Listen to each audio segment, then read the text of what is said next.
nagu ma juba ka kirjutasin sinna Messengeri gruppi, siis täna nagu on selline nagu praktilisem selline väljund meil või nagu praktilisem pool, mida me siis üritanud teile jagada kogemusest ja nii, et kuidas minna. Ja ma panin selle jutluse pealkirjaks käima lükatud. Algul mõtlesin, ma panen kickstart. Ja siis mõtlesin, et võib-olla see nagu vaata ei ütle midagi. Ma panin käima lükatud, mis tegelikult tähendab seda sama ühes nagu põhimõtteliselt. Aga ma tuleks veel enne, kui ma alustan, ma tuleks tagasi veel selle juurde, mis Kris rääkis siin sellest Tapal olekust, kui me kohtusime seda inimest. Ja ta oli tõesti väga muserdunud olukorras, et tal oli tõesti need laps ja naine ja emme ära surnud ja sellistes olukordades, kui kohtad siukseid inimesi, kes on väga suurest tragöödiast läbi läinud, siis tõesti ühest küljest tekib see tunne, et miks, ja maailma inimestel kindlasti tekibki, et kui Jumal on hea, siis miks nii palju kurjust on meie ümber. Ja see on nagu võib-olla ka üks sükene nagu põhiargumente mõnikord inimesele, et kui Jumal oleks hea, siis ei oleks sükest kurjust maailmas. Ja siinkohal ma tahan vabandada, et ma ei ole jõudnud seda videot teile panna üles veel, mis ma lubasin eelmine kord, et ma teen siin, lapsed olid kõrges palavikus ise ja kuidagi see aeg läks väga kiiresti, et ma üritan nüüd enne järgmist korda selle üles saada, et kuidas evangeeliumi kuulutada. Aga sealt tegelikult tuleb ka välja see, et Jumal on hea, aga inimene on see, kes on eksinud, on patune ja just see, et seda kurjust on maailmas nii palju, tegelikult see näitabki seda, et see inimene on patune, me oleme langenud ja sealt tulebki see välja, et isegi me teame Noa lugu hästi, et isegi kui Jumal võttis selle sugupõlve keskelt selle ainukese õige, kes oli oma sugupõlve keskel õige inimene, et isegi kui tema nagu ainuke õige, siis Jumal lõi selle uue maailma ja kui ta pani selle Noa sinna uue maailma keskele, siis tuli ja ta ikka langes, sest et patt ei olnud lihtsalt maailmas, vaid patt oli inimese sees. Ja Jeesus tuli seda pattu, me eelmine kord jõudsime selleni ja rääkisime sellest, et Jeesus tuli meid lunastama patust, patorjusest. Ehk siis, miks seda kurjust on nii palju? See tegelikult näitabki maailmale seda, et see maailm on läinud Jumalast väga kaugele. Ja me mõnikord võrdleme üksteist, et no ma ei ole üldse nii halb inimene kui teo ja nii edasi, et aga mina, nagu Kris ütles ka, et ma ju olen hea inimene. Aga kui me võrdleme üksteist, et võib-olla mina ei lähe tapa ega varasta ega ei löö ja mis iganes on ja et ma olen õige ja ma olen hea ja ma olen hea inimene, et küll ma saan ka taevasse, et ma ju teen häid asju. Aga Jumala standardite kohaselt me peakski tegema häid asju, me peakski olema kogu aeg head. Et Jumala ees, Jumala kohtu ees me ei ole nagu see, et kui palju heategusid sa tegid, vaid seal vaadatakse sinu pattu, kuidas sa eksinud oled, et kui sa lähed kohtusse, siis mõistetakse nende eksimuste üle. Ja nüüd, kas sul on see lunastus Jeesuse läbi või sul ei ole. Seega tegelikult see kurjus ja see näitabki, et me vajame Jumalat, me vajame Jeesust oma ellu, et saada lunastatud patust. Jumal on nii armuline ja nii armastav isa, et ta tahab, et me ei peaks minema hukka, et meil ei peaks olema neid raskusi. Me ei peaks elama selles kurjuses. Jumal on plaaninud, et ta loob uue taeva ja uue maa ja ta paneb selle uue täiusliku inimese sinna, uue loodu, kui me sünnime uuesti. Kui ta on loonud uue taeva ja uue maa, et ta paneb selle uue inimese sinna ja siis on jälle kõik täiuslik, nii nagu see oli Edeni aias alguses, nii nagu Jumal selle oli plaaninud. Et pidage seda silmas, kui te kohtate selliseid inimesi. See on neile tunnistuseks tegelikult. Et Jumal näeb neid olukordi. Jumalal on kahju. Aga see tegelikult näitab seda, et kui kaugele inimene on läinud Jumalast, miks need asjad sünnivad. Aga lähme tänase teema juurde veel tagasi, et käima lükatud ehk siis kickstart. Mis see on? Sa võid panna selles esimese slaidi. Võib-olla need, kes on tehnika või autode ja mopeedid ja sihukeste asjadega rohkem kursis, siis nemad teavad, et vanematel mopeedidel on selline asi nagu Kickstarter. Paljud on kuulnud.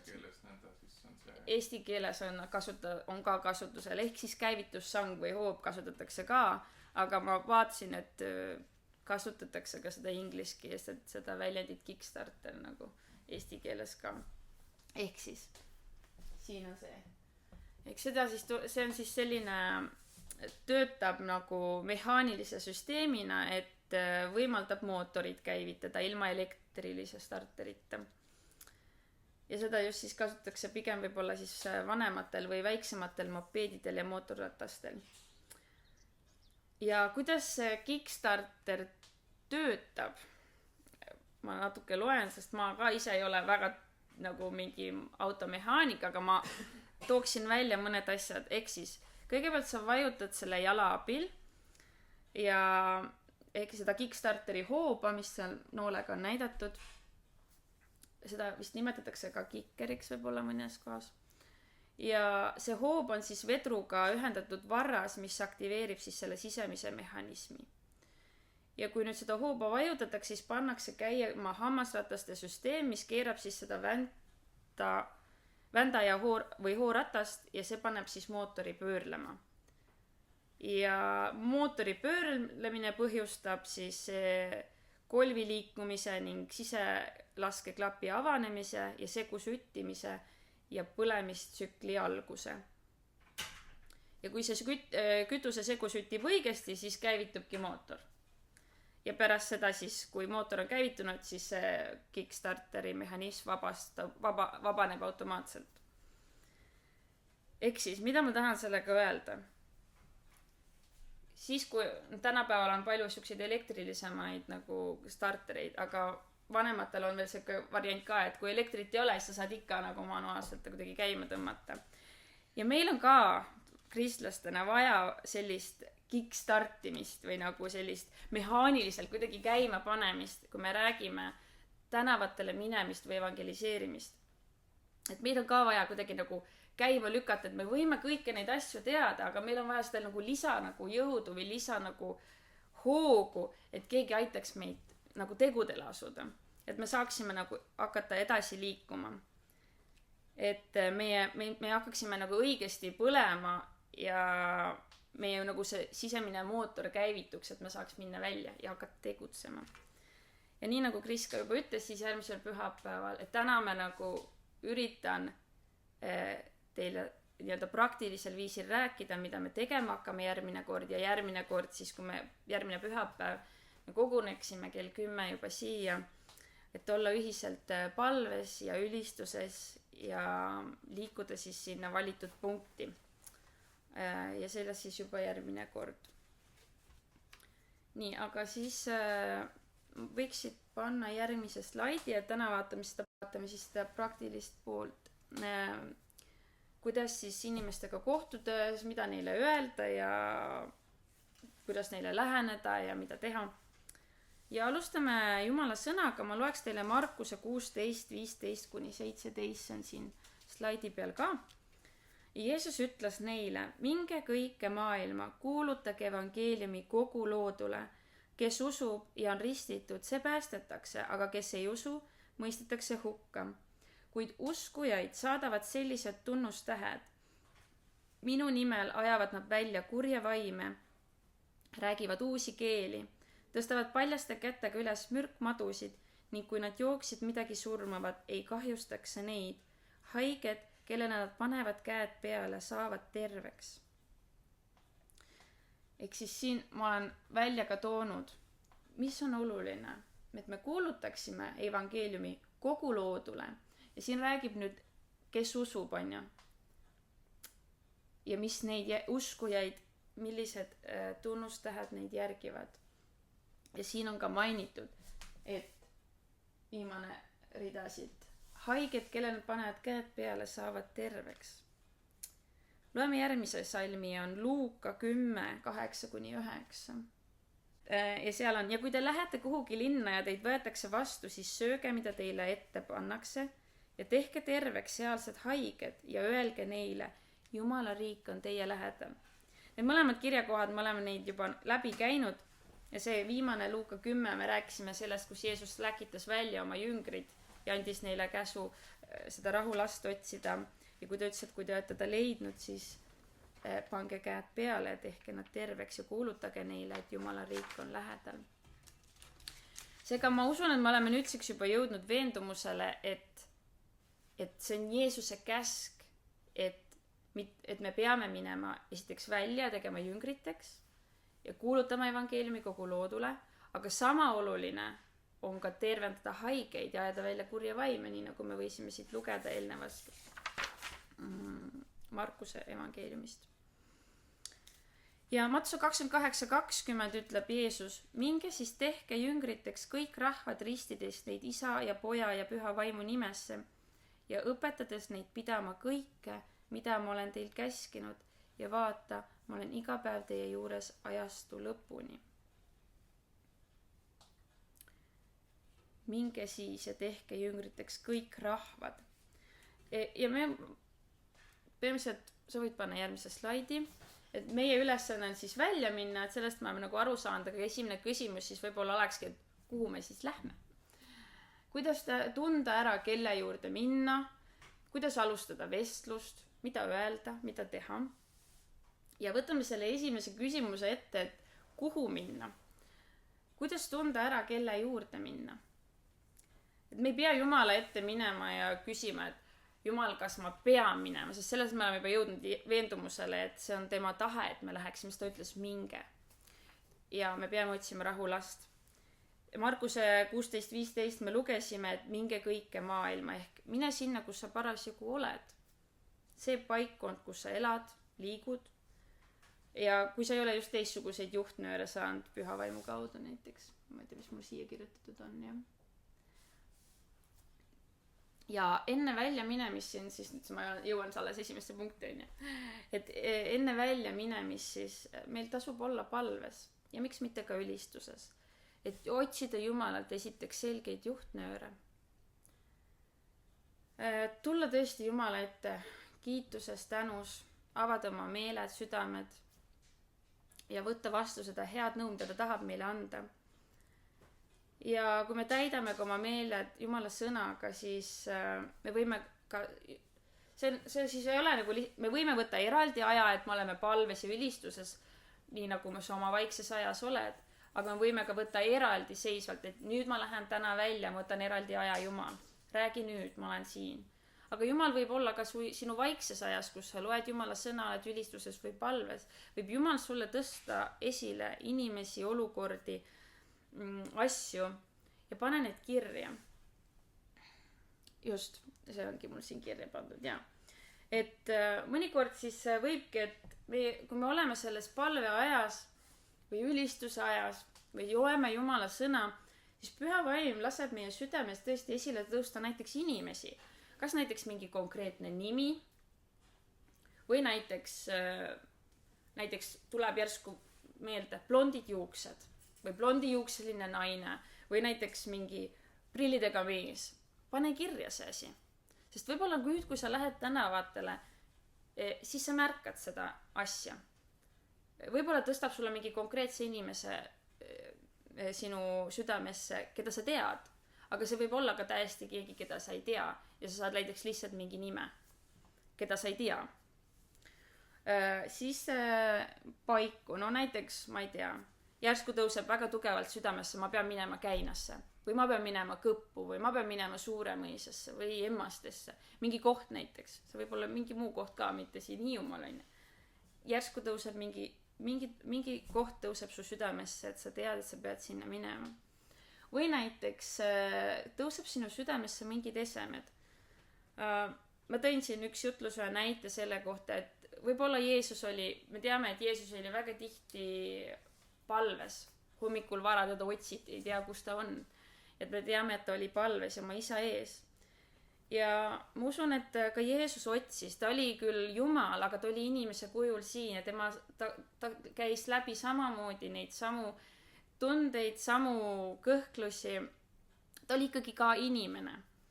Ja ta samamoodi pidi iga päev otsima Jumala tahet, et Jumal, mis on täna sinu tahe?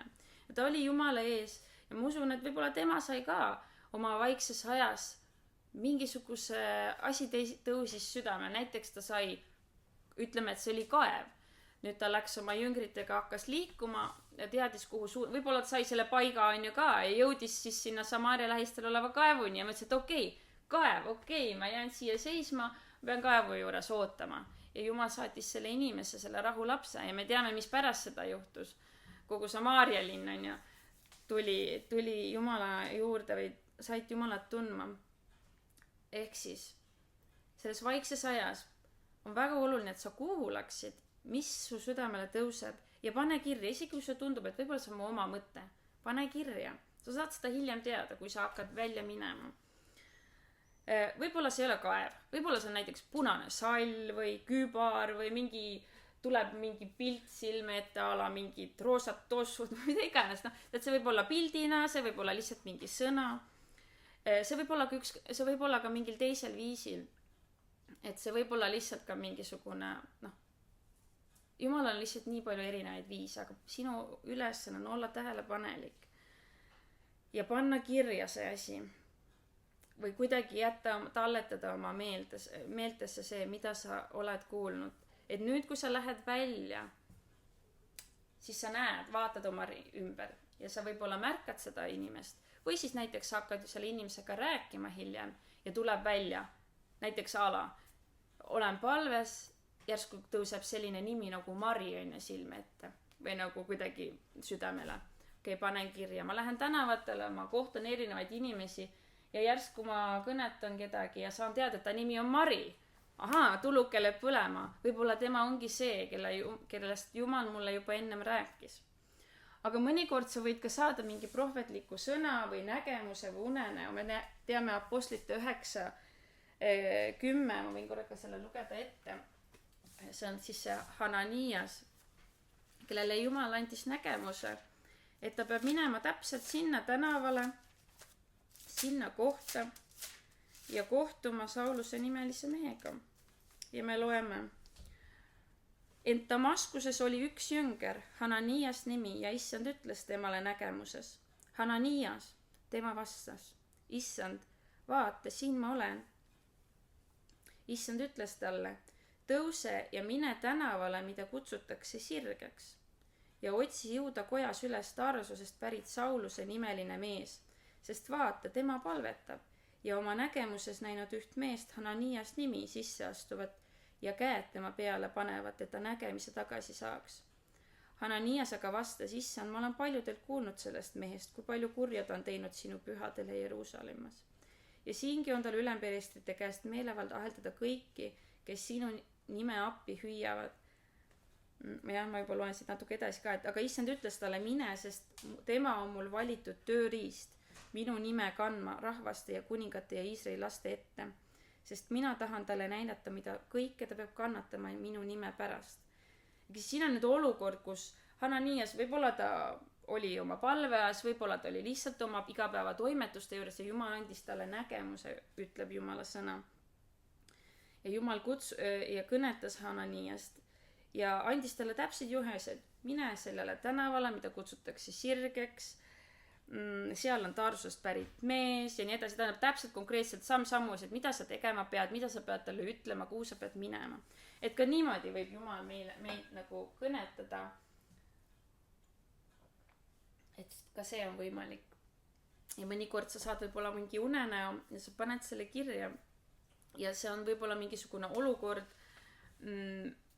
et sa kohtad mingit inimest ja siis sa sellel hetkel, kui sa temaga räägid ja ta avab ennast sulle, sa saad teada, et kuule, Jumal näitas mulle just selle unenägu ja see praegu nagu oleks nagu sobiks väga hästi sellesse konteksti ja võib-olla see oligi kas mingi juhtnöör või mingisugune nagu jumalik tarkus sulle, et varustada sind ja selle varustatuse läbi varustada seda inimest, keda sa kohtad. Ja see on tunnistuseks ka sellest, et Jumal on elav, Jumal räägib ja ta ei ole surnud.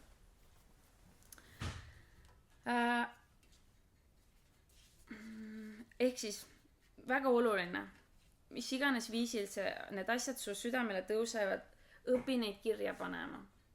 Pane kirja, et see lihtsalt, et sul meil on tihtilugu on see, et eriti tänapäeval, kus infot on nii palju, on see, et tuleb mõte, läheb mõte ja pärast enam ei tule meelde, mis see oli. Aga kui sa kirja paned, siis tekivad need tugevamad, need nii-öelda närvide vahelised see tee nii-öelda tugevneb ja need ühendused muutuvad tugevamad, sest sa kordad seda sama asja. Nii et sinna on lihtsam pärast tagasi tulla, meelde tuletada, sest see teekond on juba korratud. Nii, siis võid järgmise slaidi panna. Nii, edasi, kuhu siiski minna? Kui sa ei ole saanud spetsiifilisi juhtnööre, siis alusta juba sealt, kus sa elad ja liigud. Lihtsalt mine välja. Tähtis on see, et sa ei jääks lihtsalt nagu, ma ei tea, me tulime Jumal ütles, et minge, on ju. Me ei pea seda küsima enam. Aga kus minna, kui sul ei ole mingit selgeid juhtnööre, näiteks, et sul ei tulnud südamesse, et pean nüüd emmastesse minema või sinna, on ju. Siis mine lihtsalt sinna, kus sa oled. On sul see töökoht, on sul see, kui sa lähed lihtsalt poodi, lähed sa lihtsalt tänavatele. Lihtsalt mine välja. Juba see, et sa võtad selle sammu ja liigud välja, see on see esimene samm ja see on tavaliselt see kõige raskem, et üldse minna välja. Aga lihtsalt, kui sa hakkad liikuma, siis Jumal saab sind juhtida. Nüüd, võib-olla sa ei saanud seal palves mingit konkreetset on ja nüüd kohta, et mine sinna ja Sirge tänav ja niimoodi. Siis sa võid ka minna tänavatele ja lihtsalt võtta esimese juttejuhtu ja kõnetada teda, me kohe räägime, mis siis edasi teha. Aga võib-olla on niimoodi, et sa lähed tänavatele, sa oled seal, võib-olla isegi oled vaikselt palves, et Püha Vaim juhi mind, kelle juurde sa tahad mind viia. Ja sa hakkad liikuma ja järsku jääb mingi inimene silma sulle. Sa lähed nagu mööda, aga kuidagi ta jääb sinu mõttesse, kuidagi nagu Püha Vaim nagu tõmbaks sind ta poole, sa ei saa kuidagi ta oma meeltest enam ära, ta muudkui ketreb ja mõtleb ja võib-olla sul isegi hakkab süda kloppima nagu sees, et sa ei saa kuidagi nagu rahu enam sisse, kuidagi, et sa tunned, nagu sa peaks minema, aga mida ma ütlen või mida ma teen, kas on ikka Jumal sinust. Et siuksed võib-olla mõtted, siuke sisemine võib-olla siuke võitlus tuleb su sisse, et kas minna või mitte minna või. Aga sa ei saa seda kuidagi peast seda inimest ära enne, kui sa lähed ja räägid temaga. Ja siis sa saad teada.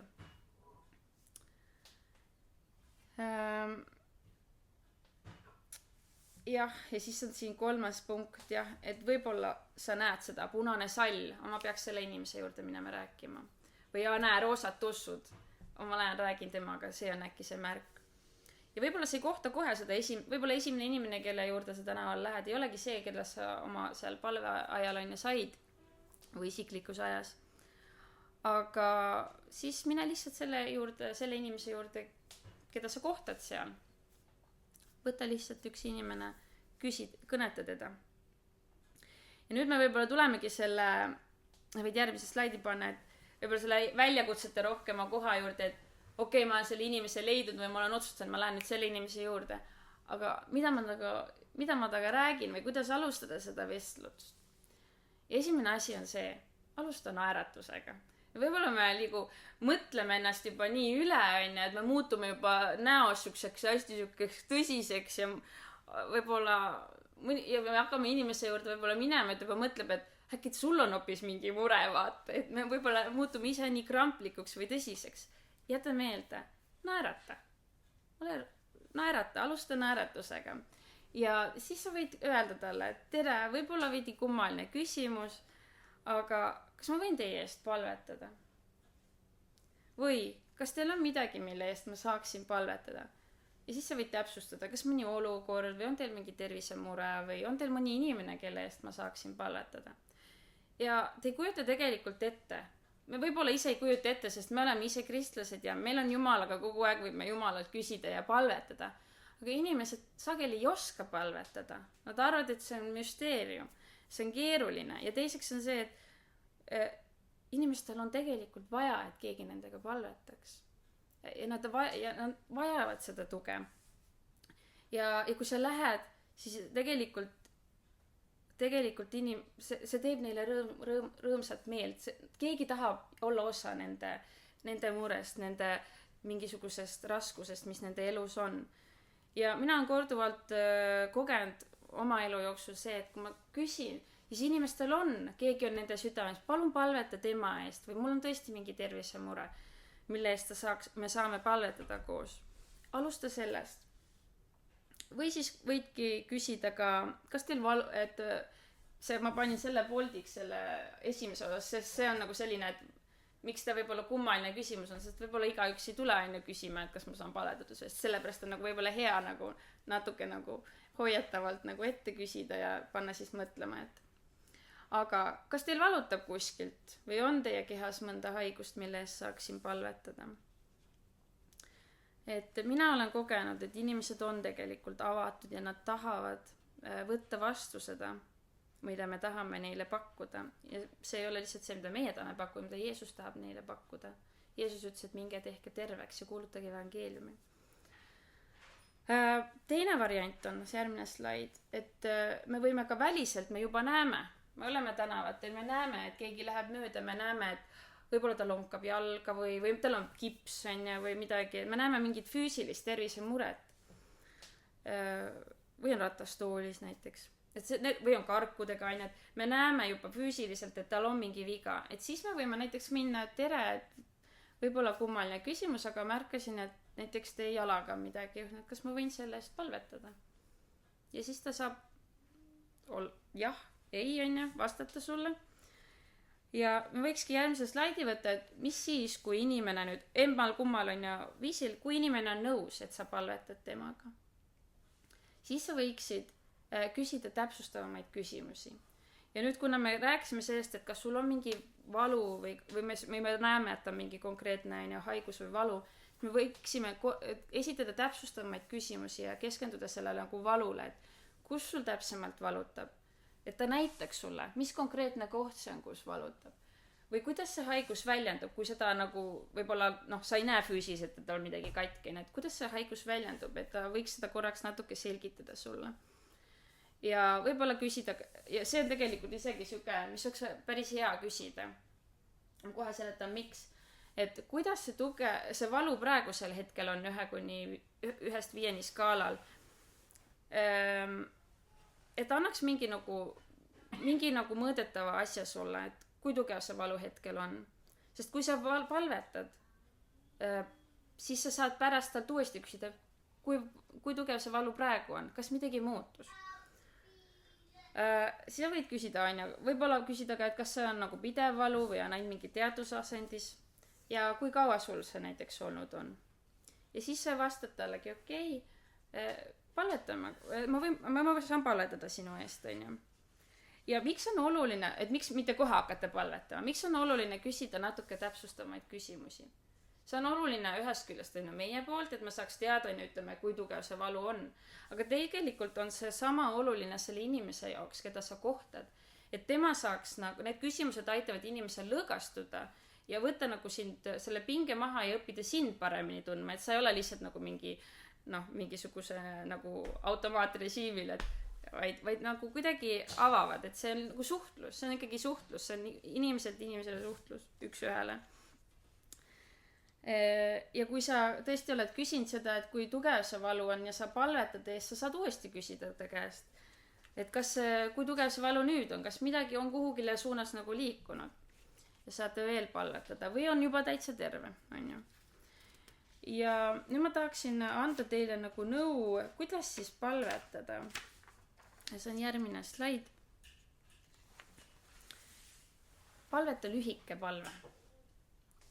Näiteks Jeesuse nimel ma käsin sel valul minna just nüüd. Või valu lahku just nüüd. Kõik valu lahku kui just nüüd Jeesuse nimel. Ära tee mingit pikka romaani ja palvet. Miks?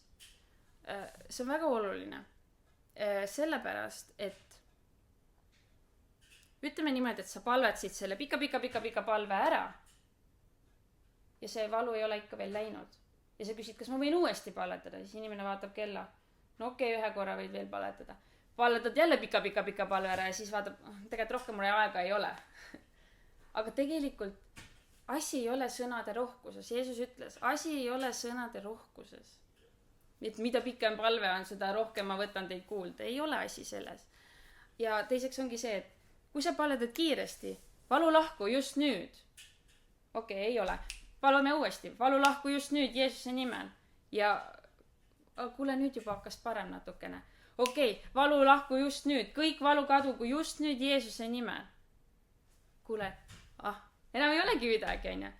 Ja see käis kui palju? 3 sekundit võib-olla, onju, versus see, et ma pean seal mingi pika palve ära. Et see on, miks see on oluline? Et hoida tema aega ja samas nagu sellel ei ole nagu selles sisuliselt nagu pointi, et teha mingeid pikki palveid, sest see ei ole, sõnade rohkusest ei võeta meid kuulda, vaid see on usk. Ja teine asi, mida ma soovitan, kui te palvetate, ärge sulgege oma silmi samal ajal, kui te palvetate selle asja eest. Miks see on oluline? Sul on vaja näha, mis toimub. Mõnikord on see füüsiline näha, mis toimuma hakkab see paranemine pihta. Mõnikord sa võid näha, et hoopis mingisugune kuri vaim manifesteerub, sul on vaja seda ka näha, kui sa silmad kinni, sa ei näe midagi. Kui sa võid jälgida seda haiguse kollet, sa võid jälgida tema nägu, kas midagi muutub tema näes, kas midagi on näha. Ära sulge silmi, vaata, jälgi, mis toimub. Kui sa oled palvetanud, see on see eelviimane punkt, kui sa palvetad, siis tõesti, tee see lühike palve, ütled, kas sa saad nüüd proovida, kuidas nüüd tundub, ja ta proovib ja siis hindab seda olukorda, ütleb sulle, et võib-olla ennem oli 5, nüüd on võib-olla see valu 3, okei, palvetame veel, kas sul on aega, palvetame veel, ja siis ütleb, okei, palvetame, ja palvetate, kuni tuleb läbimurre, või siis ta ütleb, et kuule, mul ei ole rohkem aega, Kui nüüd tervenimine leidis aset, sa võid järgmise slaidi panna, siis sa võid öelda, mis juhtus on see, mida me võime piiblist lugeda. Ma olen kristlane ja Jeesus ütleb, et me läheksime välja, teeksime terveks inimesi ja kulutaksime neile evangeeliumi ja sa saad talle evangeeliumi jagada. Või siis ta võid küsida käest, et kas sina tunned Jeesust, et ma olen Jeesuse jünger, Jeesus on meid õpetanud, et minge välja ja tehke terveks inimesi, et kas sina tunned Jeesust? Või siis tunneta, kuidas sellel hetkel vaimus sa tunned, kuidas sa peaksid talle lähenema. Aga see on üks viis. Siin on ainult näited, teid toetada, kuskilt alustada. Aga kui te seda hakkate tegema, ma usun, et teil tekivad omad nagu viisid, kuidas nagu siis rääkida nendega. Ja sa saad jagada talle evangeeliumi. Ja võib-olla, kui tal ei ole nagu piisavalt aega sellel hetkel, et pikalt rääkida, siis sa võid jagada oma kontakte või kutsuda teda kuhugile, öelda, et äkki räägime hiljem edasi, ma saan sulle täpsemalt rääkida nendest asjadest.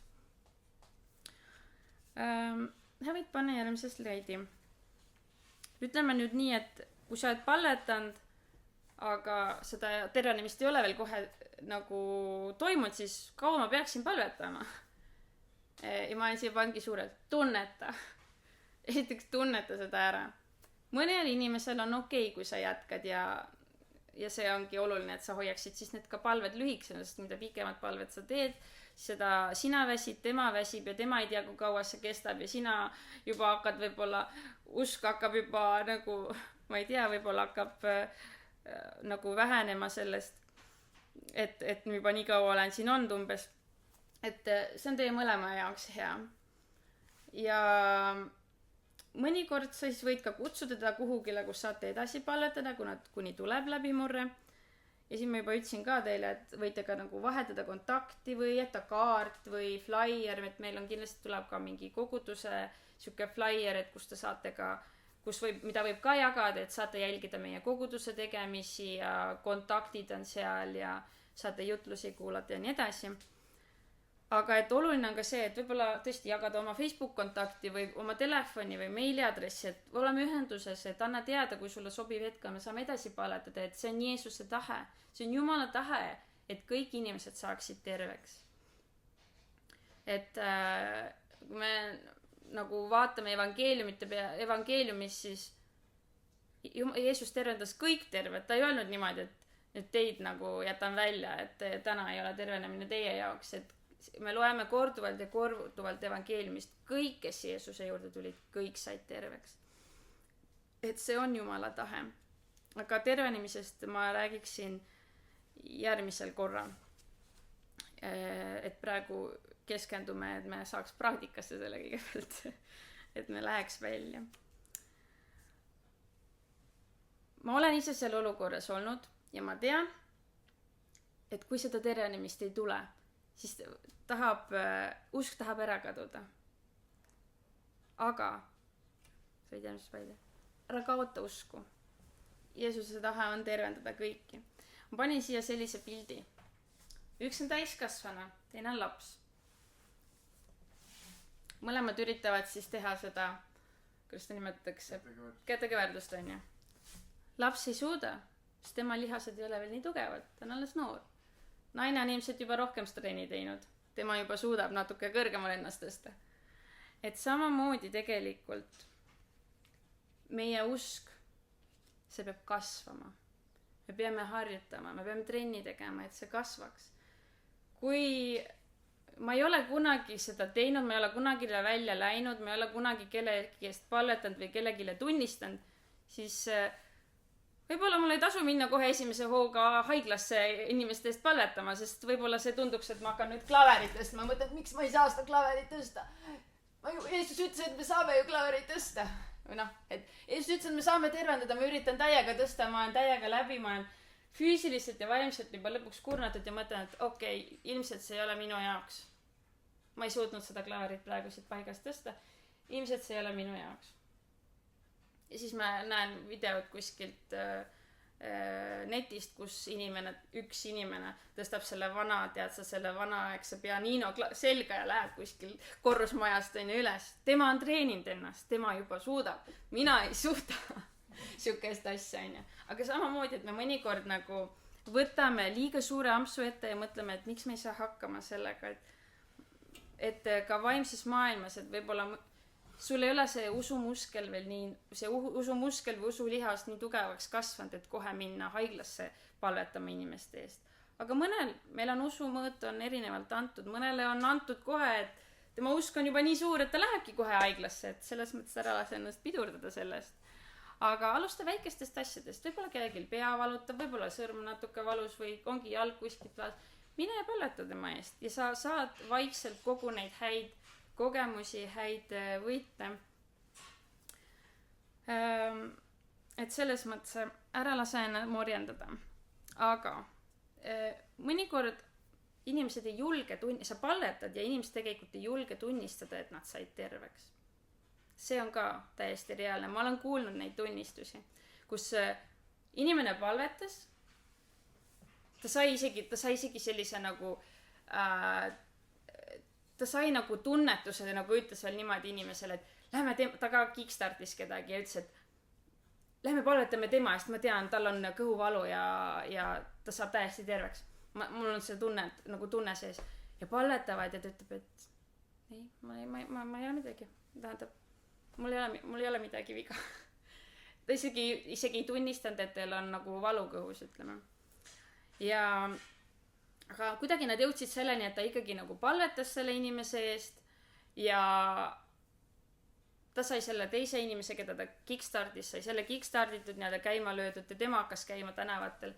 Ja siis ta läks sellesse, kes teda kickstartis algus, ta läks sealt paigast üldse ära oma piirkonda tagasi ja mingi 6 aega hiljem siis võtab uuesti ühendus see, keda ta siis oli seal kickstartinud, ütleme, et see oli näiteks ala mingi Maia, on ju. Ja siis ta nagu saab teada, et kuule, et see on nagu ka usule tulnud, kelle eest ta palvetas, kes ei saanud terveks. Et ta sai täiesti terve. Ja siis ta ütles, et mis mõttes, et oot, et ta ju ei saanud terveks, et tal ei olnud ju midagi vigagi, on ju. Ja siis tuli välja, et see tüdruk ei julgenud tunnistada üldse, et ta haige oli ega ei julgenud tunnistada isegi, et ta terveks saanud, aga tegelikult selle sama hetkel ta sai terveks. Ja hiljem ta tuli kogudusse ja tunnistas, et ta sai terveks. Aga ta ei julgenud tunnistada seda sellele, nagu, kes siis tema eest palvetas. Nii et ärge laske ennast morjendada, kui inimene ütleb, et ta ei saanud terveks. Võib-olla ta sai, me ei tea, võib-olla ei saanud, võib-olla ta ei julgenud lihtsalt tunnistada. Ja mõnikord see tervenisprotsess algab ja ta läheb koju ja ta kogeb, et kuule, ma olen terve, on ju. Et nagu ka Jeesus on ju palvetas nende pidalitõbiste ees, nad said teel terveks, on ju. Et selles mõttes ärge laske nagu morjendada sellistest olukordadest, sest Jumal teab ja Jumal näeb ja Jumal kuuleb palveid. aga mõnikord tõesti võib olla olukord, et meil endal on liiga vähe usku. Me peame oma usku kasvatama, usumuskel peab kasvama ja seda me saame ainult kasvatada kasutamisel. Ja mõnes olukorras sa oled võib-olla mitu korda palvetanud, siis võib-olla tasub ka keeltes palvetada, sest keeltes me suhtleme Jumala, meie vaim suhtleb Jumala vaimuga ja see aitab ka meie nagu vaimu üles tõsta. Ja läbi selle võib tulla läbimurre sellesse palvesse. Aga täpselt nii, et jällegi tunneta ära selles olukorras, mis on mõistlik ja küsi ka selle inimese käest, et kas on okei, et ma veel ühe korra palvetan. Aga mis siis juhtub näiteks, kui sa lähedki tänaval kellegi juurde ja nad ütlevad, et neil ei ole midagi eest palvetada ja siis nad küsivad, miks sa üldse käid siin palvetas umbes teiste inimeste eest, et miks me seda teeme. Ja siis sa võidki öelda, et sellepärast, et ma olen Jeesuse jünger, et me palvetame haigete eest, et Jeesus on meid õpetanud niimoodi tegema. Ja siis sa võidki juhtida sealt selle vestluse edasi, et kas sina tunned Jeesust. Ma ei kasutaks võib-olla, seda on jällegi tunnetuse küsimus, aga võib-olla mitte kasutada sõna, et kas sa tunned Jumalat, sest tänapäeval meie ühiskonnas on nii palju Jumalaid ja mõni kummardabki mingit, kes tema jaoks on Jumal, et küsi, kas sa tunned Jeesust, sest see on väga konkreetselt asja tuuma juures, et kas sa oled kuulnud. Ja see oli nii huvitav, kuidas Joel Reinaru minust jagas seda tunnistust, kuidas ta käis Haapsalu tänavatel ja küsis, kas sa tunned Jeesust. Kes see veel on? Et inimesed tegelikult ei pruugigi üldse olla kuulnud midagi ja meie jaoks võib-olla tundub nii tavaline. Aga kõik inimesed ei ole isegi kuulnud, et kes see Jeesus üldse on ja minu ema on ka rääkinud korduvalt sellest, et kuidas tegelikult kogu aeg võtaks seda nagu kristlust nagu koolidest ja asjadest ka ära, et isegi neid erinevaid jõululugusid ja neid ei tohi rääkida lõpuks, et tegelikult see on ju kultuuri osa, et sa mõistad üldse seda kristlust või ristiusku, Aga et see ka nagu üritatakse ära võtta, nii et inimestel tegelikult lõpuks võibki olla olukord, et on juba mitu põlvkonda möödas, kus keegi ei olegi midagi nagu rääkinudki neile, nad isegi ei tea Jeesusest midagi. Nii et see on selles mõttes hea küsimus, küsida, kas sa tunned Jeesust või kas sa oled Jeesusest midagi kuulnud, et mida ta kuulnud on, või mida ta teab Jeesusest. Ja siis on jälle hea võimalus rääkida talle Jumalast, rääkida Jeesusest, rääkida evangeeliumist, mida ta tuli tegema. Ja me tegelikult, miks ma siin kasutasin ka Jeesuse jünger ja võime ju öelda ka kristlane, aga kristlase sõna on ka selline nagu, mis on väga palju mustatud nagu maailmas, et ja inimestel võib tekkida ka selle sõnaga ise nagu mingi vastumeelsus. Ma tean küll neid kristlasi, need on samasugused nagu need maailma inimesed umbes, et tal võib tekkida, aga kui sa teed Jeesuse jünger, see on midagi muud, sest paljud kristlased ei lähe tänavatele, paljud kristlased ei tee neid asju, mida Jeesus õpetas meid tegema. Ja Jeesus ise tegelikult ei kasutanud sõna kristlane kordagi ja sellepärast, et see sõna ise tuli kasutusele hiljem, inimesi hakati kutsuma kristlasteks, sest nad olid nii Kristuse moodi. Nii et kui sa kasutad sõna Kristus, siis ole siis ka Jeesuse moodi. Aga piiblis siis me võime siis sõna kristlast leida vaid 3 korral, aga sõna jünger on kasutatud üle 250 korra. Nii et ma arvan, et võib-olla meil oleks ka mõistlik kasutada seda sõna, et me oleme Jeesuse jünger, sest siis meil avaneb jälle võimalus rääkida sellest, mida tähendab olla Jeesuse jünger ja Jeesus ise õpetab, mida see tähendab. Kui oleneb siis kuhu maale te oma vestlusega jõuate, aga kui teda huvitab ja ta tahaks rohkem kuulda, siis jällegi leppige aeg kokku, et saame natuke hiljem kokku või jaga oma kontakti, ta saab sinuga vajadusel ühendust võtta ja suuna teda kuhugile kas kogudusse või jälgima meid või anna talle ja tõesti mingid kontaktid, et ta teaks, et kristlased on olemas. Paljud ei tea üldse, et üldse mingi kogudus on kuskil, et kuna meil ei ole ka sihukest püsivat hoonet, me käime niimoodi, nagu me käime. et siis on nagu lihtsam inimestele ka kuidagi nagu tutvustada seda poolt, et saab meiega ühendust ja me oleme olemas ja me oleme saadavad, kui sul tekib see moment ja hetk, et ma nüüd tahaks rääkida. Nii, aga mida mitte öelda või teha? Kui sa lähed inimese juurde, siis ära hakka kohe rääkima ainult Jeesusest ja Piiblist ja kirikust ja see on ka täpselt sellel samal eesmärgil, et inimestel on nagu nii palju nagu arvamusi kas kristlaste või Jumala või Jeesuse või Piibli või mingite asjade kohta. Ja samuti võidakse meid ka ajada segi Jehoova tunnistajatega ja hakatakse juba selle tõttu tõrkuma. Mitte nagu, et mul oleks nagu nende vastu midagi, ma usun, et ka nendel on nagu, meil on ka neilt midagi õppida selles osas just, kuidas nad on nii ustavad ja lähevad välja näiteks. Ma olen ka saanud nendega rääkida, aga jah, õpetusliku poole pealt meil on eri arvamusi. Aga just see, et kui me läheme, siis meie lähenemine oleks just see, et me tahame sind teenida. Jeesus ütles, et tema tuli, et meid teenida ja kui me oleme tema jüngrid, siis me ei saa olla üle nagu oma õpetajast. Just. Siis, mida ma tahaks, ära mine ka liiga sügavuti, et nüüd sa hakkad lõputult seda haigust nagu lahkama ja et mis pikk lugu seal kõik oli või mingi valu, sest mida pigemalt ja pigemalt sa ainult keskendud sellele nagu haigusele ja valule, siis me anname nagu liiga palju nagu mõjujõudu sellele haigusele endale või valule endale ja see ei ole hea. Ja see võib hakata ka meie usku alla tooma, seepärast, et me hakkame juba emotsionaalselt olema nii haaratud ja hakkame võib-olla oma usku selle tõttu kaotama, et võib-olla seda asi tõesti ei lahend, et see tundub tõesti väga lootusetu, vaata. Et tunnetad, see on jälle tunnetamise küsimus. Ole empaatiline, tunne huvi. Ole nagu sõbralik ja nii. Aga ära lase nagu ennast sellest nagu haarata umbes, et nüüd see ongi tõesti võimatu. Jumal ei ole ükski asi võimatu.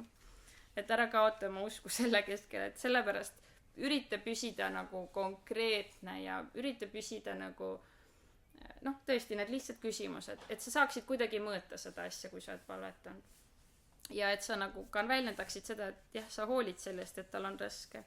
Ja mitte, et sa oled nagu päris ükskõikne, et mind ei huvita ka üldse, mis su elus toimub, on ju. Mitte seda.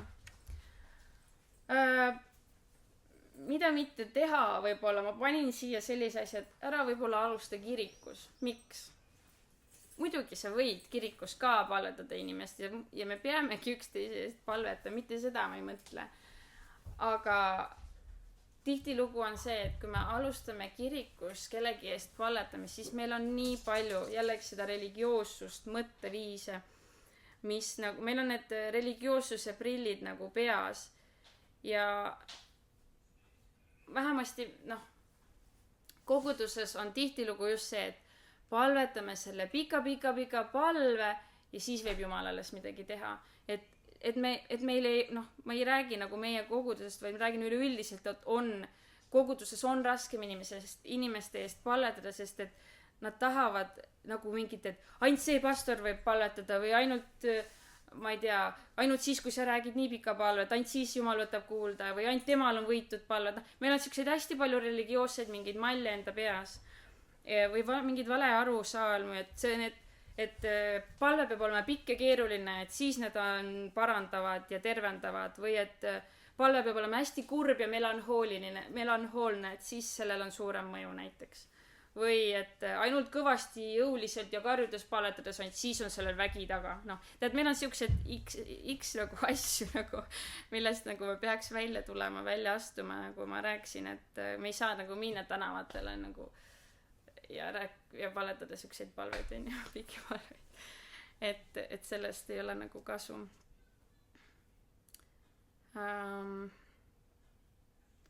Näiteks veel üks näide siia, et miks võib-olla näiteks kirikus on raske palvetada, on see, et vaata, kui sa lähed maailma inimese juures, tal ei ole mingisugust kristlikku tausta, tal ei ole mingisugust tal ei ole midagi, ta on puhas leht, onju, aga kui sa lähed kirikus kellegi juurde, kellel on juba mingi taust, siis tal on nagu raske rääkida, sellepärast et tal on juba oma mingisugused mõttekõrgistused, onju. Ja näiteks väga tihti on tulnud ette selliseid asju, et sa palvetad inimesest, et ta saaks püha vaimu, et ta hakkaks keeltes rääkima, sest see on püha, onju, selle püha vaimu nagu üks märk, onju. Aga ta ei ava oma suud, ta ei hakka rääkima. Sest et tal on võib-olla kuskil oma peas, et keeled ei ole kõigi jaoks. Aga kui sa lähed maailma inimese juurde, hakkad paletama, et ta saaks keeled, siis ta hakkab keeltes rääkima, sest tal ei ole seda mõttekõrgistust või mingisugust vale arusaama, et ei, keeled ei ole kõigi jaoks, sellepärast et kogu aeg on öeldud, et keeled ei ole kõigi jaoks. Saate aru, mida mõtlen? Et sellepärast on nagu võib-olla raske alustada koguduses. Mitte, et sa ei võiks paletada ja see ei ole üldse selles kinni, et kas tema usub. Tähtis on see, et sina usud, kui sa paletad. Aga ma räägin, et vahel on nagu keeruline lihtsalt koguduses või isegi mõnikord on perekonna liikmete eest raske paletada, sest nad teavad ja tunnevad sind ja näevad sind läbi ja lõhki. Ja siis kuidagi nagu, võib-olla see ise nagu, sul pole nagu usku, kuidagi see on keerulisem. Aga see ei pruugi alati nii olla. See ei pruugi olla. Nii et kui sa tunned ja saad ja tahad, alati, kui sul on usku, siis mine ja paleta ja sellest ei olegi üldse vahe, et kus sa paletad või kelle eest sa paletad. Usupalve päästab tõbise. Mis võib-olla valed meie peas võivad olla, et ma ei saa minna, sest ma olen ise haige. Et põhjus, miks ma ei saa minna teiste eest palletada, on see, et ma olen ise, mul on mingisugune haigus või mingi tervisemure, et sellest ma ei saa palletada. Aga Jumala sõna ütleb, Jesaja 58, 7-8. Kui sa annad oma leiva näljasele, siis su haav paraneb. Su paranemine edeneb jõudsasti. Ehk siis, kui sina oled haige, sa võid ikka minna ja palvetada. Seepärast, et siis ka sinu haav paraneb. Teine võib-olla suke vale, mida me nagu tahame uskuma, on see, et mul ei ole tervendamise andi, seepärast ma ei saa minna. Sul ei pea olema tervendamise andi, et tervendada inimesi. Näiteks, nii nagu sul ei pea olema ka õpetamise andi, millest räägib on ju Roomlaste 12.7, et õpetada, on ju. Et kui mina tahan oma lapsi õpetada, et ilusti ja viisakalt käitumine, siis mul ei ole vaja selleks õpetamise andi, ma saan õpetada. Õpetamise and on selline lihtsalt erilisem and, et sul ongi tõesti anne nagu teha hästi selgeks inimestele. Näiteks mina tunnen, et Christopher oskab näiteks mind väga hästi tõlkida, sest et kuidagi oskab asjad kokku võtta. Ja samamoodi näiteks julgustuse and, millest räägib jälle Roomlaste 12.8. Mul ei ole vaja seda julgustuse andi, et ma saaks kellegile mõne hea sõna öelda. Ma saan seda teha. Aga mõnel võib-olla on eriline and, et tal kohe voolavad need nagu julgustussõnad, on ju, üle huulte. Kuidagi nagu erilise võidmine on tal selle peal. Et samamoodi, kõigil ei ole tervendamise andi, aga kõik saavad tervendada. Kõigil ei ole õpetamise andi, aga kõik saavad õpetada. Kõigil võib-olla ei ole julgustuse andi, aga kõik saame üksteist julgustada. Et see ei ole probleem. Ja Jeesus andis selle käsu kõigile jüngritele, et kuulutage evangeeliumi, tervendage haiged, aega välja kurja aime. Ta andis selle kõigile, ta öelnud, et nüüd osad saavad, osad ei saa. Et selles mõttes ära lase nagu sellisel valel enda pähe tulla, et sina ei saa, sest sul ei ole seda andi. Et see ei ole nii. Kõik saavad. Sa võid panna järgmise slaidi. Siin on jälle see poiss. Ma ennem tegin teile näite sellest klaverist, on ju. Et siin on see sama. Usk on nagu lihas. See kasvab ainult seda kasutades. Täna ta ei suuda seda tõsta. Aga kui ta teeb jätkuvalt, tõstab võib-olla väikseid esemeid, on ju. Lapsed tõstavad väikseid asju. Näiteks mingi pult või mingi mänguasi ja mida rohkem nad kasvavad, seda raskemid asju nad suudavad hakata tõstma. Et nii ka meie, et kasvatame oma usu lihast. Ärme jookse kohe neid suuri raskusi tõstma ja suuri tervisemuresid või suuri probleeme lahendama.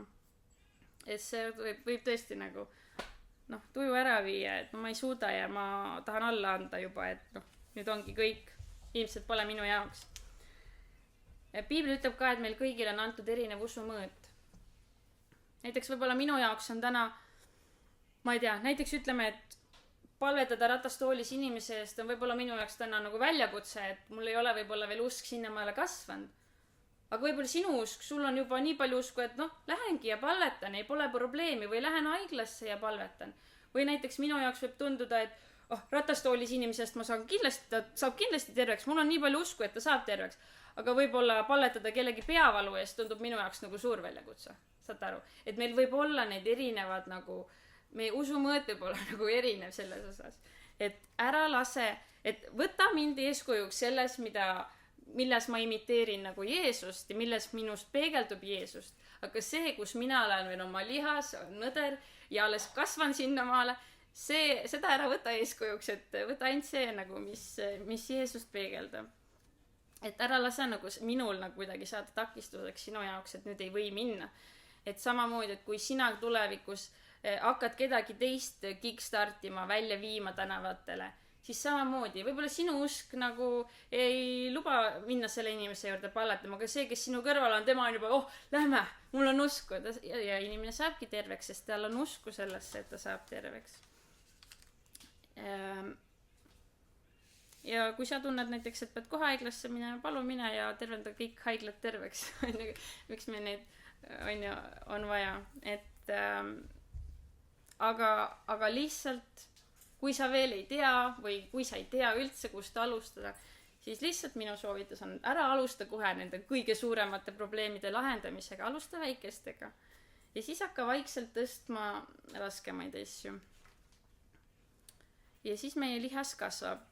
Ja mul vist ei ole selle kohta slaidi, aga siuke huvitav võib-olla võrdlus, et teil oleks võib-olla hea meelde jätta. Kuidas siis lihas kasvab, kas te teate nagu füsioloogiliselt? On see, et me peame tegema trenni, üks asi, aga me peame ka toituma ja siis me peame olema järjepidevad ka selles. Et selleks, et lihas saaks tugevamaks, peab tegelikult meil tekkima, lihas peab katki tegelikult minema, tekib siuke väike mikro nagu vigastus, ütleme näiteks teeme jõutrenni. Kui me oleme puhke ajal, siis nagu kui me trenni ei tee ja puhkame või magame, siis meie keha hakkab seda mikrovigastust parandama ja ta saab selle signaali, et ta on natuke katki, nüüd on vaja tugevamaks see lihast teha, ta hakkab seda lihast kasvatama ja see toimub puhkuse ajal, mitte trennis.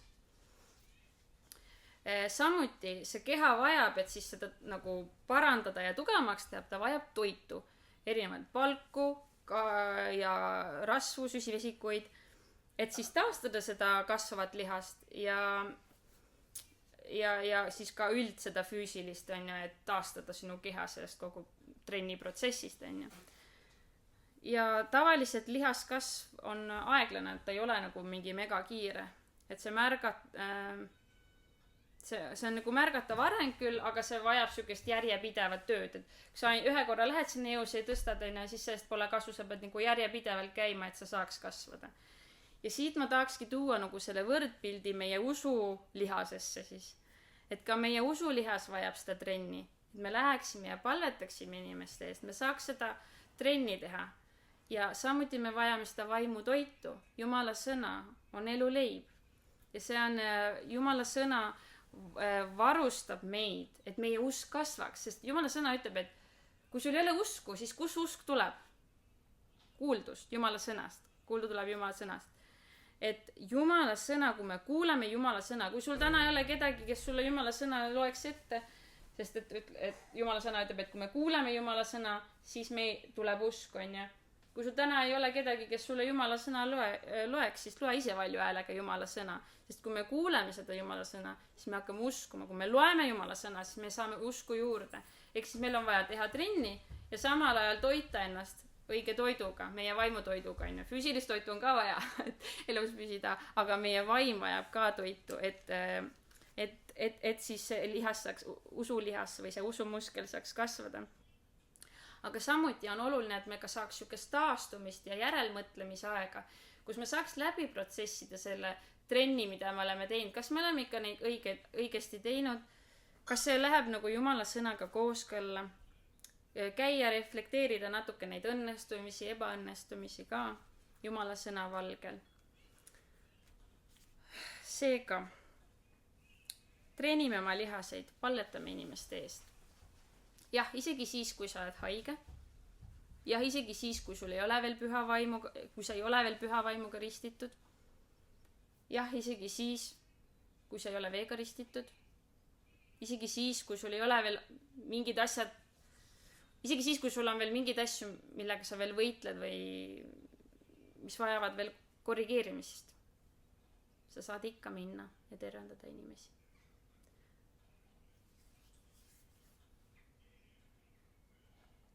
Kui sa saad kickstarditud ehk siis nagu käima lükatud, siis see aitab sul ka neid teisi asju korda seada. On väga oluline, et sa saad veega ristitud, et sa saad püha vaimuga ristitud. Ja teed ka neid teisi olulisi asju, elad püha elu, sead oma asjad korda. Aga see, et sa saad palvetada inimeste ees, see ei saa olla, see ei ole takistus, need asjad ei ole takistuseks. Kui te mõtlete tagasi Juudase peale, kes võttis omalt elu, Juudas Iskariot. Ta ei olnud püha vaimuga ristitud. No ma ei tea, kas ta oli veega ristitud, sest siis oli ainult Johannese ristimine, võib-olla ta oli. Ma ei oska seda öelda hetkel, sest piibli nagu otseselt ei maini seda. Aga tema läks välja. Ta tervendas, ajas kurje vaime välja, täpselt nii nagu kõik ülejäänud jüngrid. Ta tegi neid asju. See ei olnud takistuseks talle. Ta varastas samal ajal kogu selle kamba tagant, on ju. Tal olid asjad korda ajamata, aga ta sai endiselt neid asju teha. See ei olnud takistuseks. Seega see on Jumala käsk, et me läheks ja teeks neid asju, aga oluline on, et meil oleks ka see osadus Jumalaga. Sest see lõpuks määrab, vaata, Juudas ei seadnud oma asju korda Jumalaga. Ja Jeesus ise ütleb, et seal viimsel päeval on ja öeldakse, et me oleme sinu nimel teinud neid ja neid asju, pannud inimestele käsi peale, saanud terveks, ajanud kurja vaime välja. Aga mida ta ütleb, et ma ei tunne teid. Jeesus ütles, et neid kõik asju saate teha, aga et te peate ka mind tundma. Ja kristlase elus ongi oluline, et me teeks neid asju, aga me säilitaksime selle osaduse Jumalaga, Jeesusega. Et meil oleks isiklik osadus temaga, ja oleksime selle püha vaimu poolt nagu juhitud. Nii, seega. Leia vähemalt 3 inimest, keda sa ei tea. Näiteks. Peata ja palveta nende eest. Ja ütleme nii, et vajaduselt vähemalt 3 korda. Kui midagi ei juhtu, võib-olla tunnetad, et peaks edasi palvetada, tee seda. Aga ütleme nii, et palleta 3 korda. Kui tal on okei, võid kauem pallet, kui ei ole okei, siis lõpetad ära ja teed nii, nagu me siin rääkisime. Aga tõesti lähtusest püha vaimu tunnetusest, ma arvan, et see on kõige olulisem, et me saame neid asju teha, aga kui meil ei ole püha vaimu, see on väga keeruline. Ja me võime ka piiblist lugeda neid näiteid, et kus Jeesuse juurde tulid ja ütlesid, et nemad ka räägivad Jeesuse nimel, ajavad välja kurja vaime ja teevad neid ja neid asju ja ütlesid, et kas me peaks neid keelama või mida. Jeesus, et ei ole nagu vaja keelata, aga me näeme, et ühed seal ajasid ka ja lõpuks see kuri vaim hoopis kargas neile kallale, sest neil ei olnud tegelikult Jeesus, neil ei olnud püha vaimu. Nad ütlesid, et seda ja Jeesust ja Peetrust ja neid me teame, aga kes umbes sina oled, vaata, on ju. Et oluline on see, et meil oleks tegelikult, me oleks veega ristitud, me oleks uuesti sündinud, siis võtame niimoodi kokku. Veega ristitud, püha vaimuga ristitud, meil on meelt, oleme parandanud. Et need on olulised samamoodi.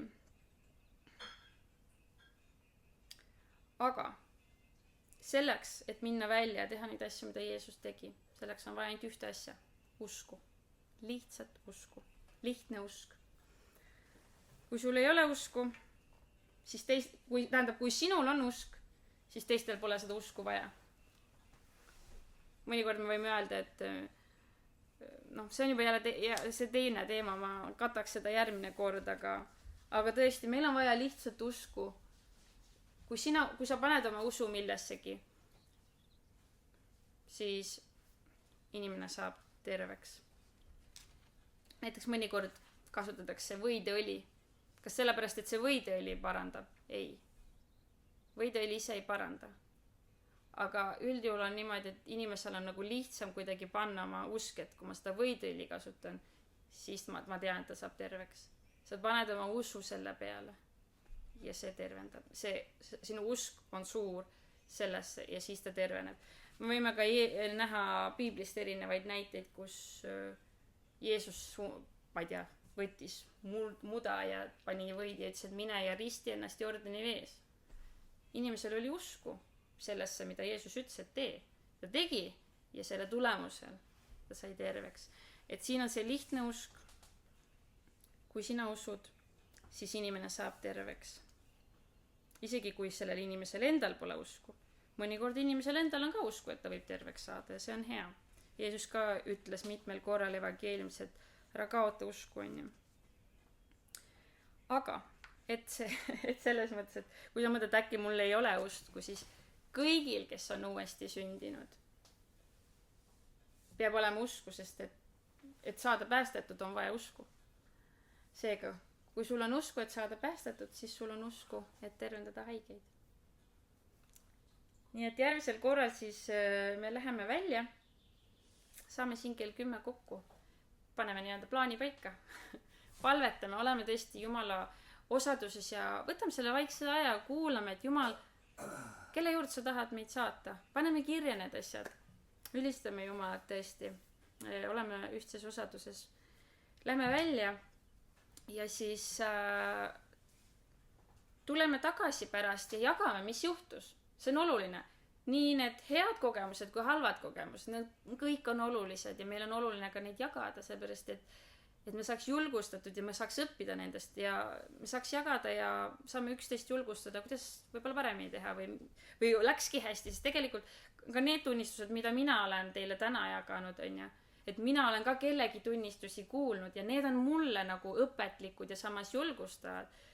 Nagu ma rääkisin siin, et mõni julgegi tunnistada, on ju, et ta saab terveks ja mõtlesin, et ta ei saanudki terveks ja tegelikult sai, et sellised lood ka tegelikult nagu jälle, kui me tunnistame neid, räägime, mis on juhtunud, need jälle julgustavad ja ehitavad kogudust üles.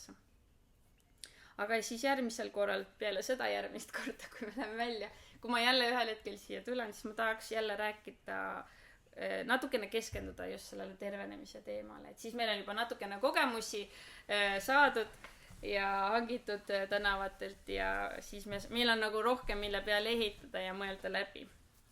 Aga minu poolt siis praegu kõik. Ja et lähme siis lükkame ennast käima siin järgmine kord. Tänan Jumala. See usulihase trenn on, kui te teate, kui keegi hakkab trenni tegema, ta saab hea treeneri näiteks alguses, hakkab trenni tegema, siis tema alguses tema areng on tegelikult väga kiire. Palju kiirem kui sellel, kes teda treenib tavaliselt. Sest see, kes treenib oma lihaseid ja on juba sportlane, see teab, et tal on tegelikult vahest isegi sellised platood ja asjad, et ta ei arene selliselt kiirelt ja nii edasi, tal on vahepeal isegi eriti hästi tipu lähedal ei ole seda arengut väga tunda, aga just see, kes just alustab, sellele antakse nagu sellist kasvu hästi kiiresti. Ja see on nagu hästi julgustav, et Jumal on niimoodi neid asju teinud. Sellepärast kujuta ette, kui sinu usk kasvabki ainult tükene natukese haaval alguses, siis võib-olla sul jääb see usukasv pooleli, aga see usulihase kasv hakkab samamoodi. Sest sa näed seda ühte asja, mis läheb hästi ja see annab juba julgustust minna uuesti välja. Nii et tõesti, mina usun, et Jumal, kui ta saadab meid välja, ütleb, et minge, siis ta valmistab ette ka asjad niimoodi, et me saame julgustust ja meie usk kasvab ka. See ei ole lihtsalt niimoodi, et me läheme sinna ja saame peksa ja kõik usk on kõik kadunud, vaid Jumal tuleb ja on kaasas sellega. Kui ta meid on välja saatnud, siis ta julgustab meid selle läbi kindlasti. Nii, kuhu minu piibel jäi siia. Meil on täna veel leiva murdmine. Lühidalt räägin ka sellest. Ja siis peale seda võtame veel, teeme eestpalveid. Mul on üks eestpalve on kindlasti teile jagada.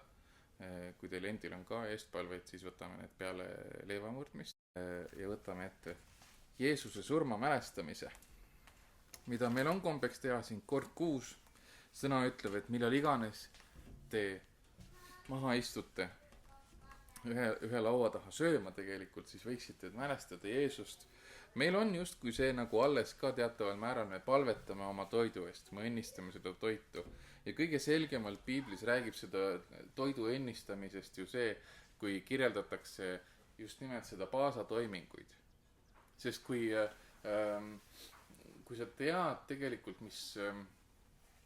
mismoodi juudid palvetavad selle toidu eest või selle veini eest, mis neil laua peal on, siis nad ütlevad selliseid kindlaid nagu sõnu välja, et õnnistatud olgu see viljapuu vili, et see, mida sina lased kasvada, Jumal, eks ole. See on kõik väga huvitav, aga see on tegelikult seotud otseselt selle paasatoiminguga ja me teame, et Jeesus andis oma jüngritele selle tema surma mälestamiseks just nimelt need juhised andis ka paasa sööma ajal. Oli ju nii? Jeesuse viimane õhtu söömaaeg, kus ta seda kirjeldas, kus ta rääkis sellest, et see leib on kui tema ihu, mis murtakse meie eest. Me teame, et Jeesuse ihu sümbol tähendab ka kogudust. Kui palju kordi me oleme seda leiba siin niimoodi teie ees murdnud ja öelnud, et see on murtud selleks, et meie saaksime olla murdmata, me oleks tervikud ja terved.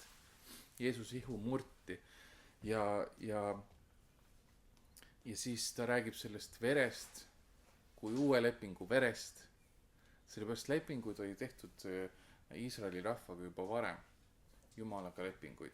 Miks Iisraeli rahvas oli ja on Jumala rahvas on läbi lepingu ja miks meie oleme kristlased või Jeesuse jüngrid või päästetud Jeesuse ristitöö kaudu on ka tegelikult uus leping tema veres.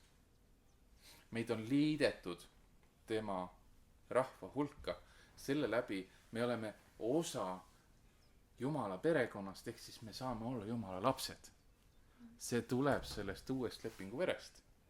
See peab olema meile siis väga tähtis, sellepärast et kunagi igaüks omal ajal me tegime otsuse, siin oli meil see usk oli, eks ole, meil oli usku päästeks, et meie võime pääseda, sa olid Jumala ees ühel hetkel, ühel päeval ja sul oli piisavalt usku, et Jeesus võib sind päästa ja sa võtsid Jeesuse enda ellu vastu. Ja sa said osa Jeesuse sellest uuest lepingust tema veres. Ja see on sinu siis pääsemise, sinu uue elu üks kõige tähtsamaid asju üldse. Ja sellepärast Jeesus ütles, et tehke seda, pidage meeles seda, mida mina teie jaoks tegin ja olge, Jeesus lõi selle kaudu oma koguduse, eks ole, Jeesuse ihu ja ta tegi uue lepingu selle ihuga läbi oma vere. See on väga tähtis, see on meie olemus, see on see, kust meie alguse saime. Kui me ütleme, et meie elame nüüd uut elu, kui me ütleme, et meie vana elu on surnud ja uus on alanud, siis see uus elu sai alguse läbi selle ja ainult läbi selle. Sõna ütleb, et sellest on piisav, sellest ei ole midagi puudu, sellest ei ole midagi üle.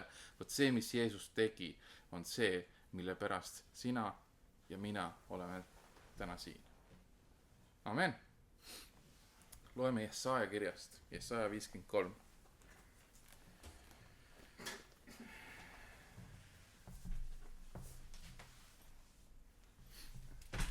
Jesaja 53, loeme terve peatükki.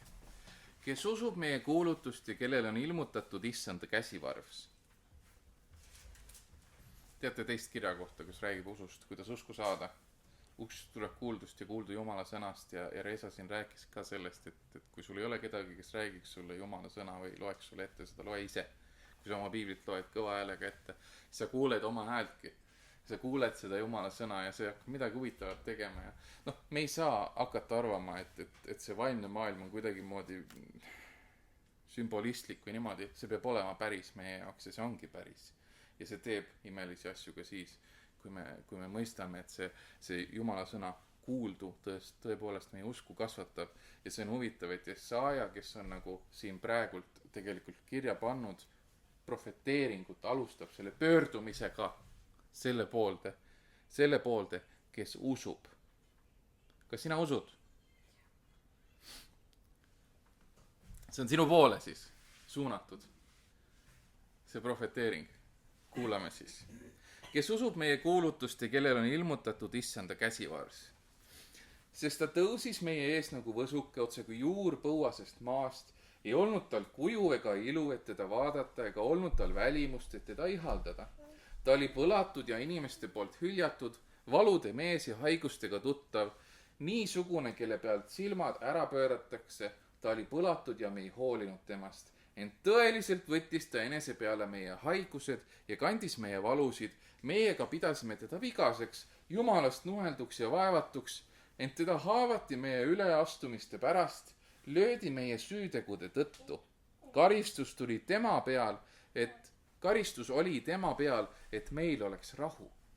Ja tema verete läbi on meile tervis tulnud. Me kõik eksisime nagu lambad, igaüks meist pöördus oma teed, aga issand laskis meie kõigi süüteod tulla tema peale.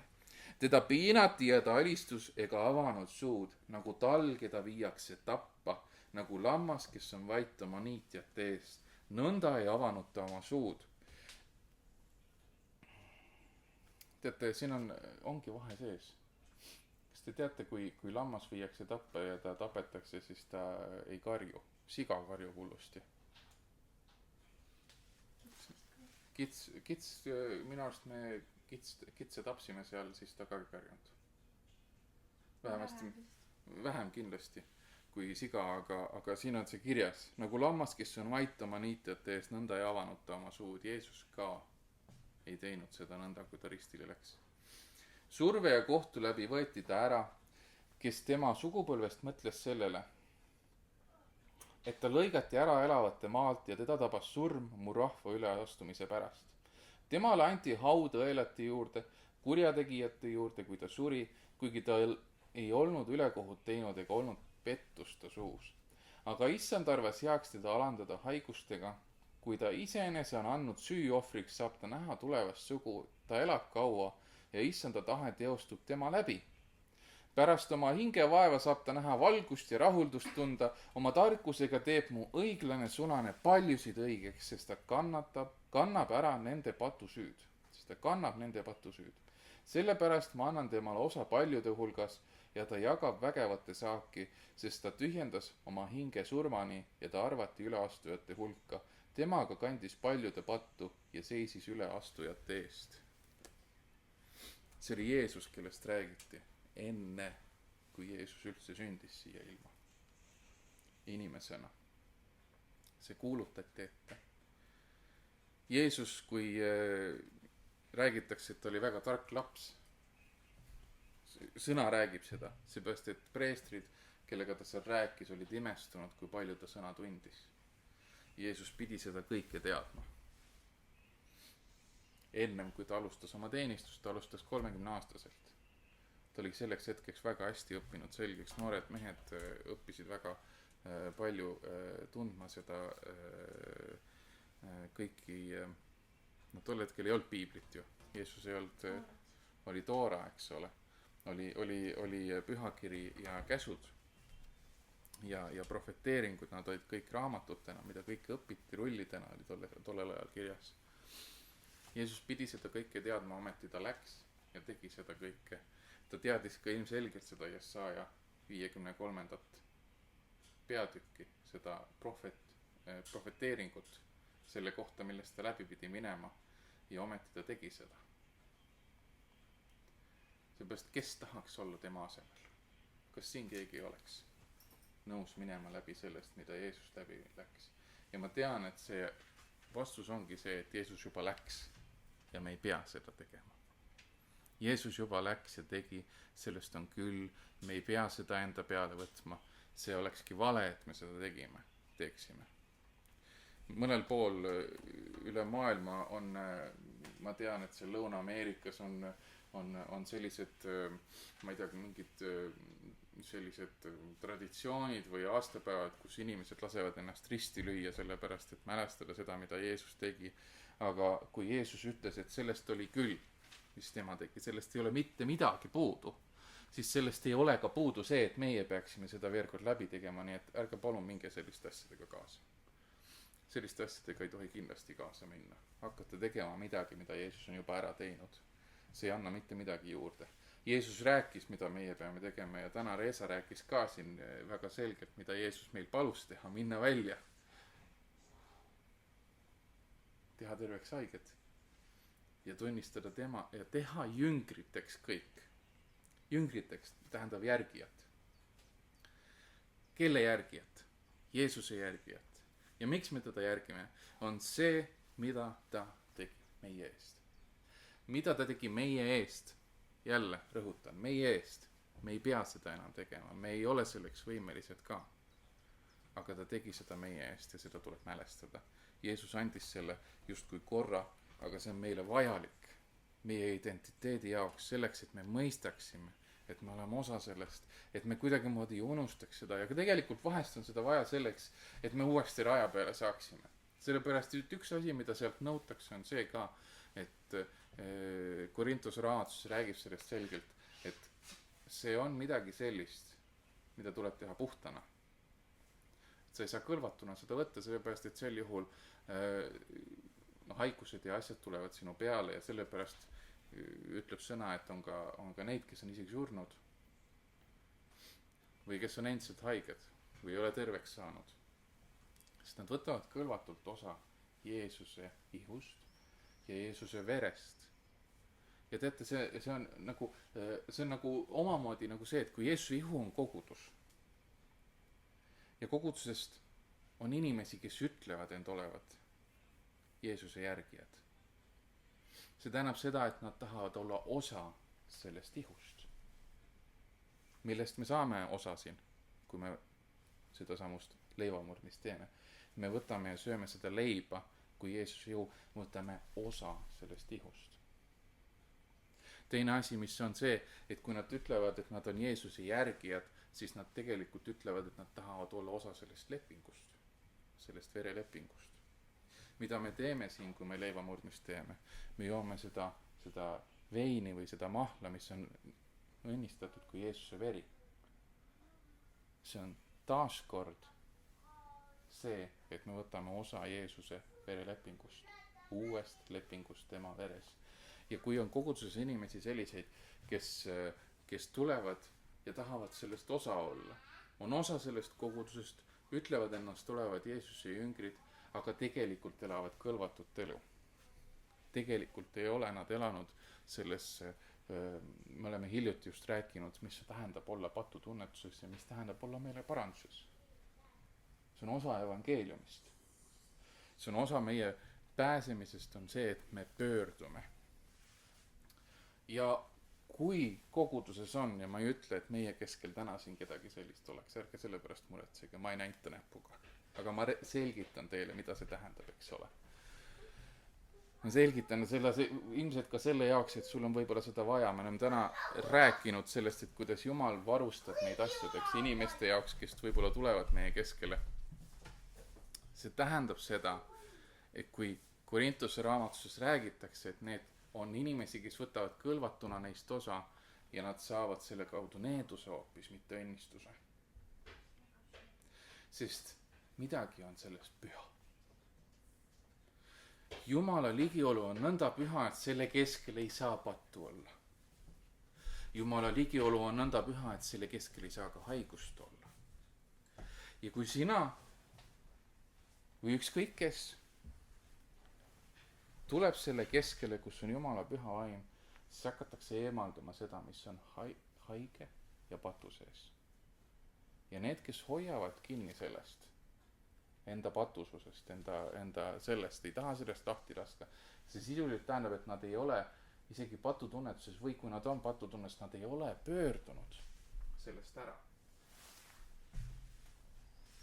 Siis hakkab juhtuma see, et neid hakatakse rebima selle keskelt minema ja see tähendab seda, et ühel hetkel kui ei ole pöördumist ja sa oled selle Jumala ligiolu lähedal liialt, siis sind põletatakse lihtsalt ära ja see tähendabki seda, et sa jääd haigeks ja lõpuks sured. Selles mõttes piiblis on nii ränkasid näiteid selle kohta, mida me tänapäeval võib-olla ei ole näinud. Ja see võib olla üks põhjus, mille pärast me ei ole kogenud ka Jumala sellist suuri ja imelisi tegusid. Imesid. On lihtsalt sellepärast, et Jumal hoiab oma ligiolu meist eemal. Sellise ligiolu, kus tõesti patune tuleb ja kui ta saab sellest osa, siis on see, kus Iisraeli rahvas vedas, kus neil oli käsk, et need samused mis inimesed need olid, kes seal, mis suguharu oli, kes pidi kandma õlgadel seaduse laegast. Leviidid pidid kandma õlgadel, need pidid olema need puitvardad sealt läbi nendest avadest ja nad pidid õlgadel kandma seda seaduse laegast, aga nemad panid selle seaduse laeka, see oli see, kuidas nad kandsid Jumala ligiolu endaga füüsiliselt kaasas tol ajal. Nad tegid ju telkidest tegid oma templi, panid selle seaduse laeka sinna keskele ja see oli Jumala ligiolu koht, eks ole. Kandsid seda nõnda kaasas ja neil oli käsk kanda seda õlgadel. Nemad panid selle härjavankri peale. Nad ei kuulanud. Ja siis see hakkas libisema sealt, sellepärast, et kui sa paned vankri peale midagi, kui seal on auk, siis see kukub ja sealt libiseb maha ja nii edasi. Kui inimesed kõnnivad ja see on õlgadel, siis inimesed jalad on nii head sellised, millest saab kõigest läbi minna. Sa saad jala minna läbi soo ka enam-vähem, kui sa tead, kuidas kõndida, aga autoga ei lähe, autoga jääd kinni ju. Ja Jumal teadis ja nägi seda juba ette, ta andis selle käsu, eks ole, et see ei saa kukkuda kuhugi. Ja see hakkas kukkuma sellest härjavankrist maha ja inimene pani käe vastu, ta suri seal selle koha peal. Me ei saa olla Jumala pühast ligiolust, kui me oleme kõlvatud, kui me hoiame kinni oma pattudest. Ja sellepärast me palume nüüd, enne kui me sellesse lähme, enne kui me õnnistame seda, me tahame ju osa saada sellest heast, mis on Jumala ligiolus, sellepärast, et me oleme tahtnud saada päästetud, me oleme tahtnud saada osa sellest, kus ei ole haigust, kus ei ole pattu, kus ei ole seda kurbust ja kus ei ole seda rahutust ja Jumal ju lõi kõik selle.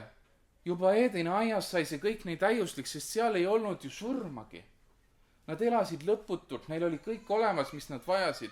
Neil ei olnud puudust toidusest ega millestki muust.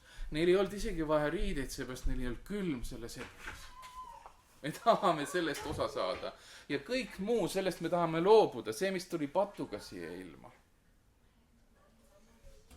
Nii et palvetame tema ees. Kallis taavan, isa, me täname sind. Selle aja eest, selle teenistuse eest siin, kallis issand. Täname sind, kallis Jeesus, et sina surid ristil kõigi meie pattude eest, kõigi meie haiguste eest, kallis Jeesus, kõik see võtsid enda kanda, nagu sõna ütleb, et sina läksid ülekohtuste sekka, sind maeti, kuigi sa ei olnud seda väärt, läksid sa surma, kallis Jeesus. Ja meie saame nüüd öelda, et sa tõusid ka surnuist ülesse, et läbi selle, mis sina tegid, tuli meile pääste, kallis Jeesus. Läbi selle, et meie oleme sind vastu võtnud, kui oma õnnistegija, oma päästja on ka meile pääste tulnud. Läbi selle, et sinu ihumurti ei ole meie enam murtud, vaid me oleme terved. Läbi selle, et sina valasid oma vere ja see veri kattis kinni kõik meie patud, on meil nüüd uus leping sinu veres ja me saame osa sellest, et me ei ole enam patuorjad. Et me ei ole enam kinni selles eelmises möödunus, vaid et me saame pöörata ümber, minna uut teed, käia sinu õiguse radasid ja et meie nimi on kirjas eluraamatus, millest sina, Jeesus, oled õpetanud. See on see, millest me tahame rõõmu tunda. See on see, millest me peame rõõmu tundma. Tänu, kallis Jeesus, selle kõige eest. Jeesus, sina oled meie identiteet, sinust me oleme uuesti sündinud, sind me tahame järgida ja me tahame, et veel paljud saaksid kuulda sinust, kallis Jeesus. Sellest, kuidas sina surid kõigi pattude eest, ka nende, kes ei ole sind veel vastu võtnud. ja nüüd me oleme sinu ees, kallis Jeesus. palume tõesti taas andeks, puhasta meid, kui me oleme eksinud kuidagimoodi. me ei ole patuorjad, sellepärast me oleme sinu vastu võtnud ja me ei taha võtta sinu ligiollu kaasa seda pattu, vaid me tahame tulla sinu ligiollu pühana. Tahame saada osa sinu ihust ja sinu verest puhastena. Anna meile andeks, kallis Jeesus, ja puhasta meid sellest patust, et me võiksime tulla sinu ligiollu puhtana, kallis Jeesus. Kallis Jeesus, ma tänan. Sina murdsid oma ihu. Nüüd murrame meiegi seda leiba kui sinu ihu.